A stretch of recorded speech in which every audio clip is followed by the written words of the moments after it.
Our next guest is a two-time NCAA basketball champion, Olympic gold medalist, and a seven-time NBA All-Star who's considered one of the greatest players of all time. NBA Hall of Famer Grant Hill opens up about his life and career in his new book, Game, an Autobiography. Grant Hill, thanks so much for joining us tonight. How are you? I'm doing well, and thanks for having me.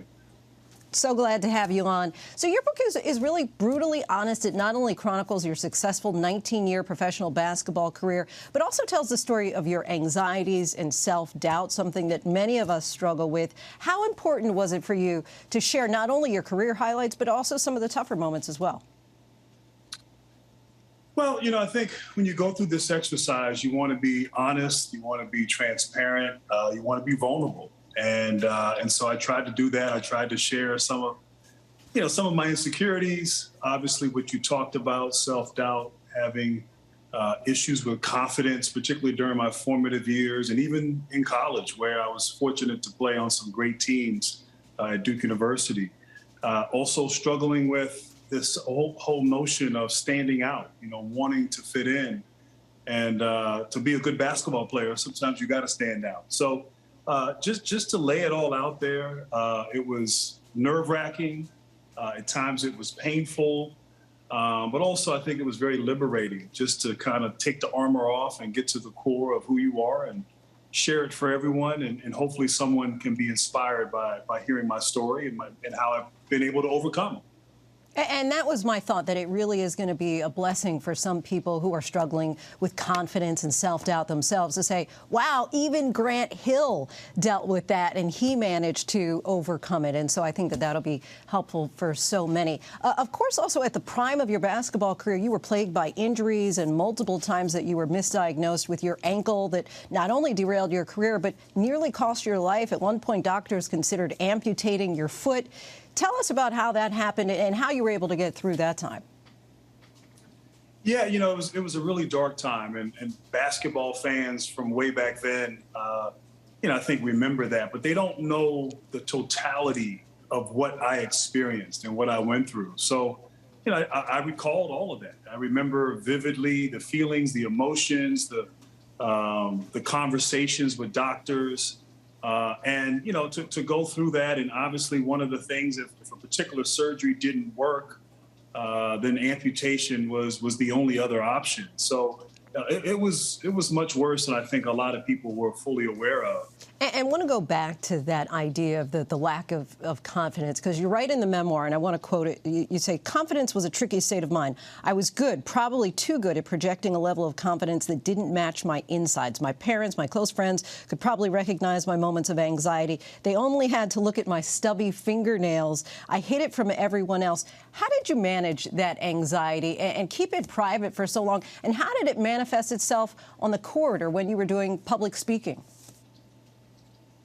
Well, public speaking was definitely a challenge. I stuttered a lot, not just public speaking, even speaking in small groups. I struggled with articulating my thoughts. I was anxious. I was nervous. Like I said, I didn't have that confidence. The reality, I was a good player. I didn't believe that I was a good player, and that was part of my hurdle, part of my struggle. But, ultimately able to get through that, able to fight through, and basketball played a big role in that, and just, having success on the court, building up that confidence and that belief in who I am. And I think, as you said, a lot of people go through that and struggle with that and do it in private as I did. But I think talking about it, sharing, and ultimately examples of people overcoming is inspiring and what people need. And you also talk about being an only child, raised by extremely successful parents. Your father, Calvin, went to Yale, was a four-time NFL Pro Bowl running back, best known for his Dallas Cowboy years. Your mother, Janet, an attorney and consultant in Washington, D.C. But you write about that as being a double-edged sword, that some people question your success and even really start right out at the top of your book with being at one of the basketball camps and people kind of thinking, like, what are you here for? You live in a mansion. Explain how that kind of played into your psyche and your growth. Well, it was interesting. We didn't live in a mansion, although people might have thought we did growing up. But Well, yeah, I mean, I think my parents were great, and they were achievers. They gave me everything I needed, love. They held me accountable. They were great role models, examples, still are to this day. But on the court, and particularly in basketball, you know, it doesn't help. And people have their opinions or their perceptions, their stereotypes, whatever that might be.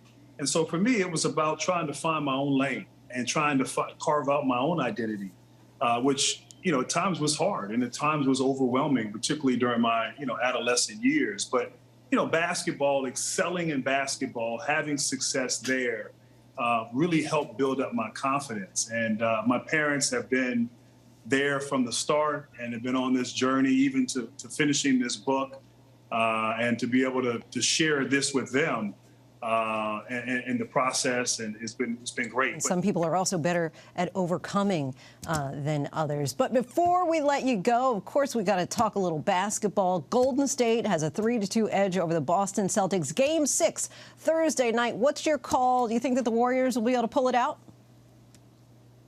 I think they will. I think they will. I felt whoever won Game 4 was going to win the series. And that was a big game in Boston. The Warriors won. They tied it up. I was in San Francisco last night for Game 5. They won that game. So they have 2 games to win one. I think they win. I think they win Thursday night in Boston and win their 4th championship during the Stephen Curry era. All right. We'll see if we can take that to the bank. Of course, everybody will be watching. Grant Hill, thank you so much for joining us tonight. Game and Autobiography is now available wherever books are sold. Hi, everyone. George Stephanopoulos here. Thanks for checking out the ABC News YouTube channel. If you'd like to get more videos, show highlights, and watch live event coverage, click on the right over here to subscribe to our channel. And don't forget to download the ABC News app for breaking news alerts. Thanks for watching.